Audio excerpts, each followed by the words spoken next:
Bonjour et bienvenue dans cette vidéo. Nous allons voir comment installer et optimiser Photoshop CS2. C'est parti. Tout d'abord, nous nous rendons là où nous avons téléchargé Photoshop CS2 et nous allons démarrer l'exécutable.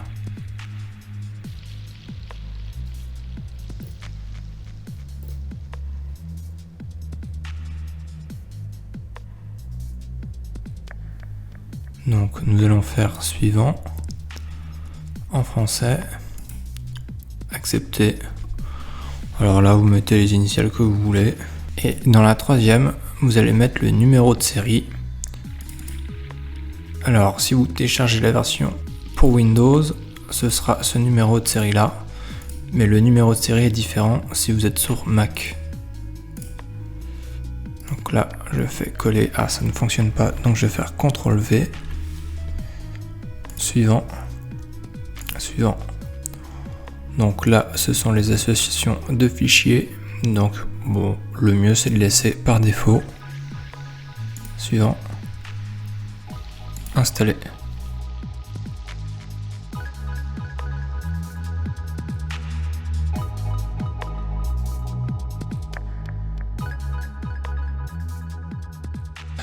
Donc normalement, nous devrions avoir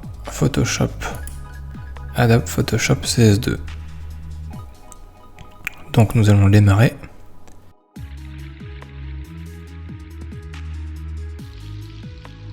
Donc là il demande que l'on s'enregistre. Personnellement je vous conseille de ne pas vous enregistrer. Ça n'apporte rien de particulier en fait. Donc là il nous affiche un écran de bienvenue.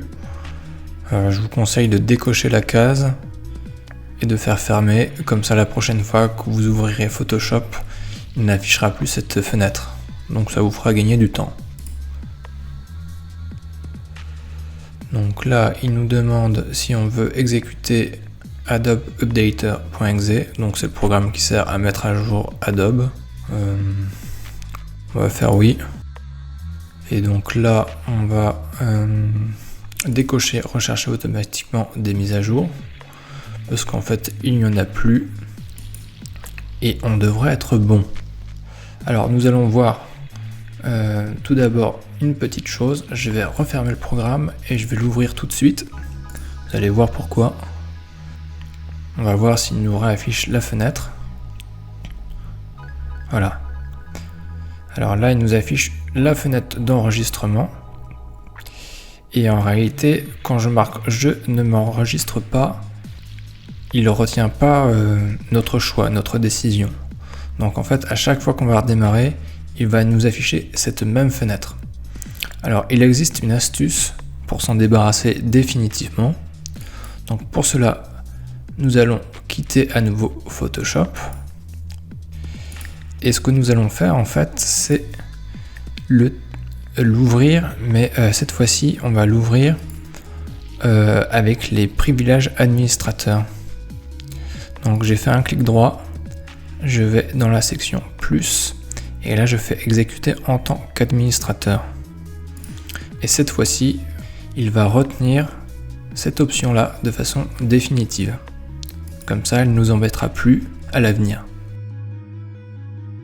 Pour optimiser votre installation de Photoshop CS2, ce que je vous conseille, c'est de régler les préférences liées à la mémoire.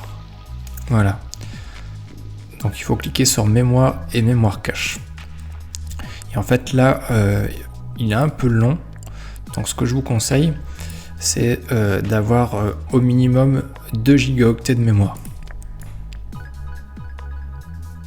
Voilà. Alors moi je vais mettre je vais mettre à 75%. Donc là il faut valider. Et donc pour que les modifications soient prises en compte, il faut le redémarrer. Donc nous allons quitter et nous allons voir. Mais ça va vous permettre d'être beaucoup plus rapide sur Photoshop CS2, parce que sinon il risque d'être un peu lent. Donc je vous conseille de mettre 2 Go de mémoire. Bon, ça dépendra de votre configuration, mais il me semble que déjà c'est beaucoup plus rapide. Voilà. Nous allons faire un petit tour au niveau des préférences. Donc là, il nous propose différentes choses. Le sélecteur couleur, c'est bien de le laisser sur Adobe. Exporter le presse-papier, oui, ça peut être bien. Alors je vais regarder pour voir les éléments qui me semblent importants d'aborder. Donc là, on va laisser comme ça. Bon, généralement, les options par défaut sont les meilleures, sauf si vous avez besoin de personnaliser, mais généralement, ça correspond bien à l'utilisation générale qu'on peut en faire. Alors là, vous pouvez marquer maximiser la compatibilité des fichiers PSD et PSB. En fait, ce sont les fichiers sources dans lesquels vous allez enregistrer donc vos images. Les pointeurs, c'est bien d'avoir des pointeurs qui sont précis, surtout pour les autres outils. Pour les outils dessin, vous pouvez avoir un outil, on va dire, précis, mais je pense que c'est bien d'avoir la pointe qui correspond au diamètre de votre, par exemple, de votre crayon ou de votre pinceau. Voilà, éventuellement vous pouvez afficher le réticule, ça peut être pas mal. Et vous pouvez même mettre taille réelle de la pointe. Là, comme ça c'est bien.